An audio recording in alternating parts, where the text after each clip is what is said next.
Hey crafters, Lisa here from Fun Stuff Crafts. So glad you could join me for another Inspiration Friday.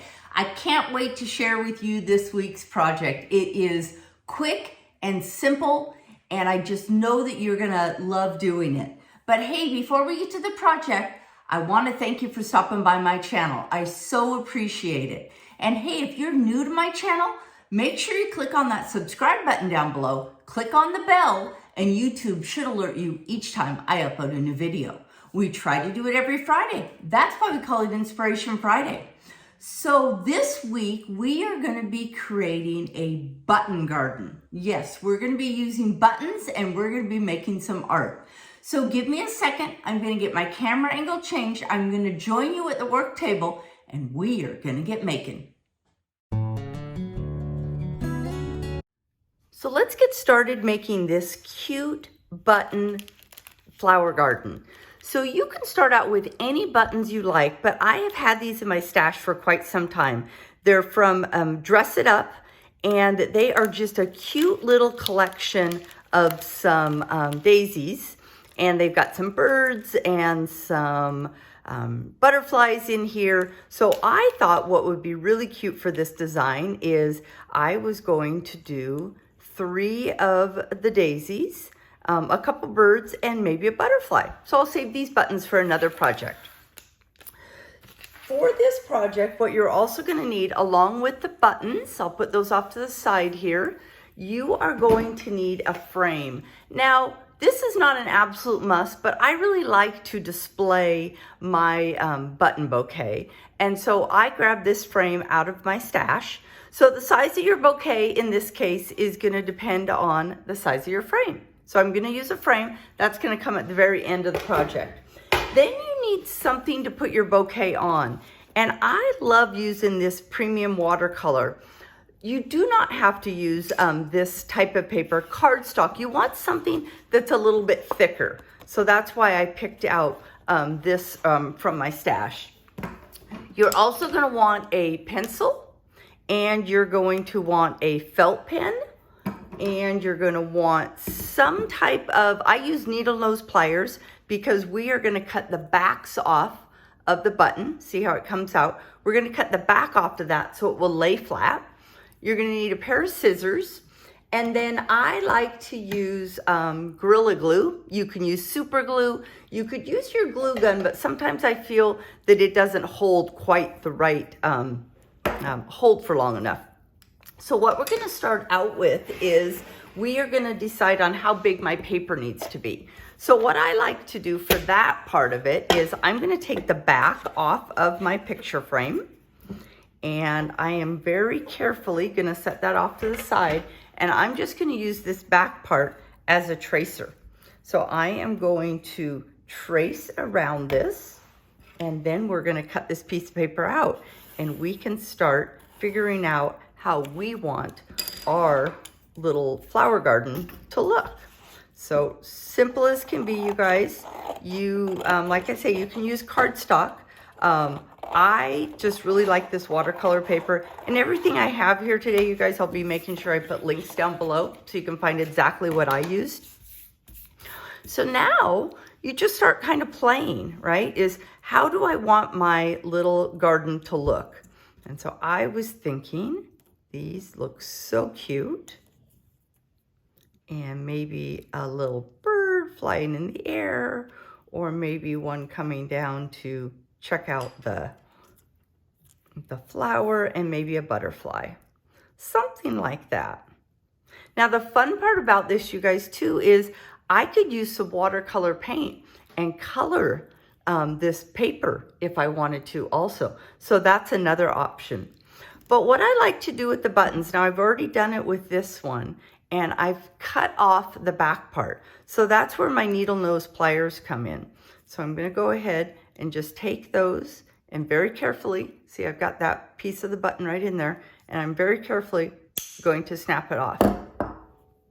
So that way my button will lie much flatter with my bouquet.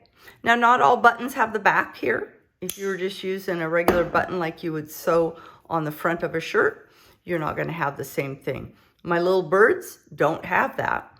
And then I've already done the butterfly, and I already did this flower.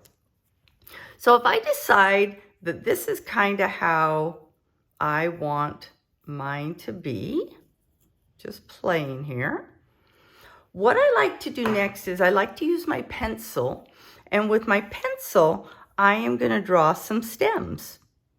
And they do not have to be perfect by any means. And I'm just going to bring those lines down. And I like to add a little bit of curve to mine. And then I think that I want to put some leaves on mine.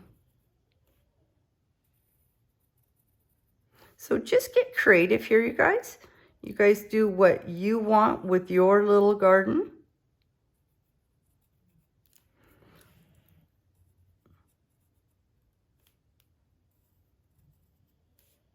And if I decide that's what I like how it looks, just making sure that's where I want everything to be. I really like the idea of maybe one of the birds. Well, maybe not. I don't know. You play with it, you guys. Do what you want on your garden. This is such a simple and fun project. So next thing I'm going to do is I am going to take my pen. Now you could have done this first. You do not need to do it with the pencil. But if I decided I didn't like something, I could still erase it. So I'm using an Artist Loft pen. It's the 0.3, but you absolutely could use a Sharpie pen here. And so what I'm going to do is I am just going to follow along where I did my stem. And then I can draw in my leaves, or I can just leave them just like that.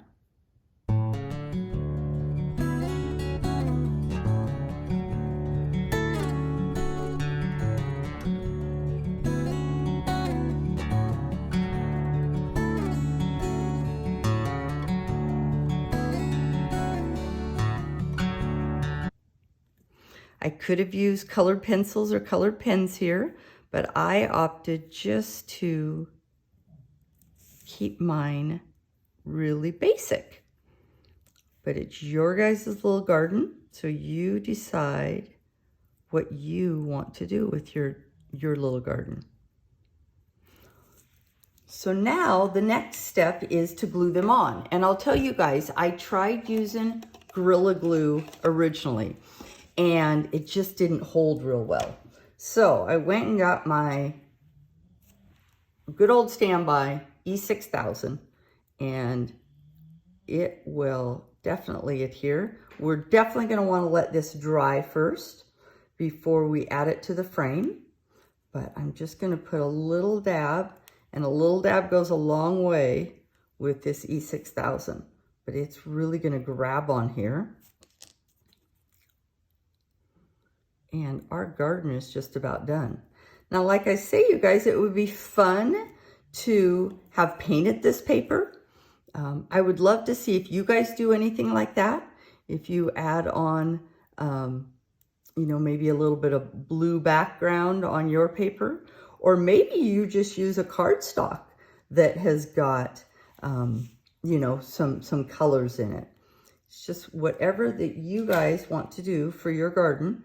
I just want to inspire you to try to use supplies for different things. You don't think about, you know, maybe button art when you're thinking about buttons. But how cute and simple is that? So we're going to give it a second. We're going to let it dry, and then we are going to add it to our frame. Now, one thing I got taught a long time ago is you should always sign your art. So I like to just sign with my initials. So I'm just going to do LW. And then I like to put the year I make something. Okay, so LW22. And we are going to be set. Now, depending on your frame, you might not be able to keep your glass in your frame. And in this case, I don't think I'm going to, because you can see there is some depth in my flowers. But that's going to be just fine. So give me a second, we'll wait till this dries, and then we'll add it into the frame. So while we've got our cute little flowers drying, that glue drying, I am going to prep the frame. So what I did is very carefully remove the glass. Now, if I was using a shadow box, I could have left the glass in, but the depth of my buttons is not going to allow for that. So what I want to do now is, once I've taken the glass out, I want to add a bead of glue all the way around. And I've tested this a couple times, and I have found that if I just use my glue gun and put a bead of glue all the way around, it works really well.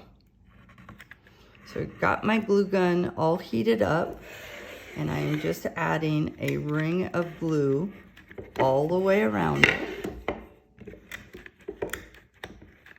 As easy as that. Get rid of those little stringers.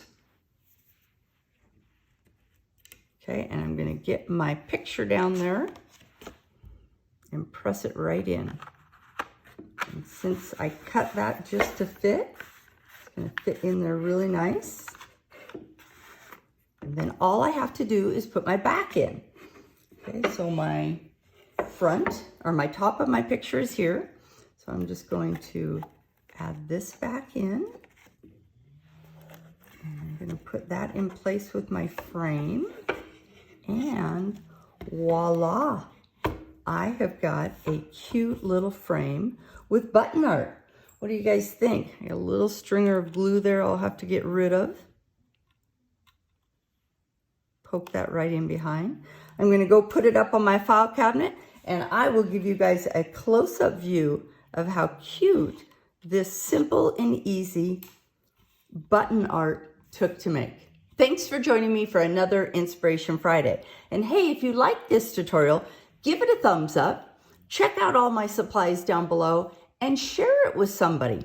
Spread the inspiration around.